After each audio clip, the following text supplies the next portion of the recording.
I'm Nokwanda Dlamini. I studied a B.Eng Tech in Industrial Engineering at the Durban University of Technology.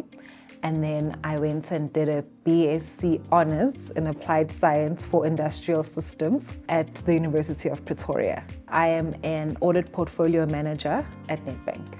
My role entails of providing the third line of defense, specifically when it comes to model risk. I chose industrial engineering in the beginning because I have such a wide variety of interests. When I did actually start working for a mining company during VAC work, I saw that I didn't actually get to fulfill all the different areas of interest that I have. So I went searching for a career where I could actually not be doing the same thing every single day. When I was doing my research of where I could go, I was watching Quantify Your Future videos on YouTube, and it just seemed pretty interesting to me to be a quant, and I applied.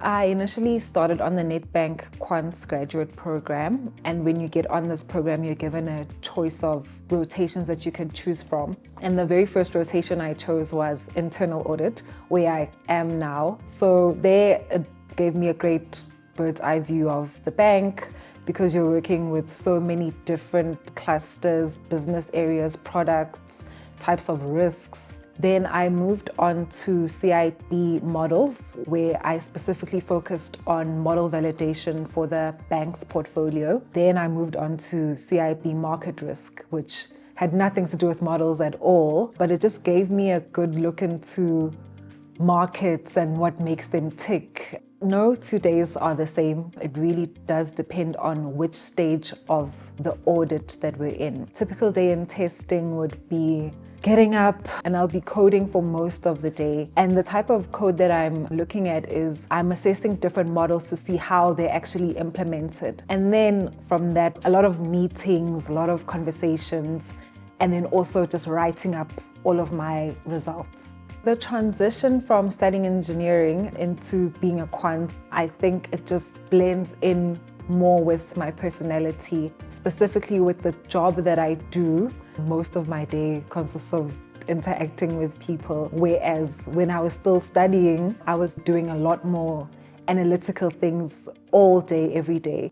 So my most surprising thing is that the model life cycle basically just never ends. I had always thought you build a model and then your model's used, but actually building the model is just the first step. And the whole cycle needs to still be implemented. It still needs to be monitored, validated, checked and challenged. The highlights of my career was actually getting an award for a project that I was involved in called FRTB, Fundamental Review of the Trading Book. And it's something I hadn't had exposure to before. So to work that hard and finally get to learn something, and not only that, but then be rewarded for the work that I did, was amazing. As a female, what attracted me to this space, specifically speak about working in finance, is that I want to be in an area where things are moving forward, an area where there's always growth, things are always changing, and I know that we need more female voices in spaces like this.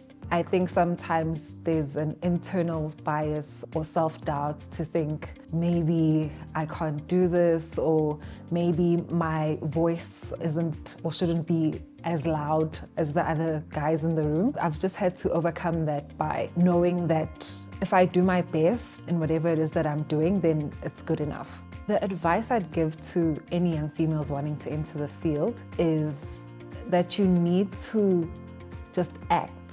You may tend to overthink, or you may have self-doubt. Just act, just apply if you want to apply, and just speak up, network. Just know that your voice is valued. It's deserving of being heard. For fun, just being with my friends, but I just like being outdoors and doing something fun.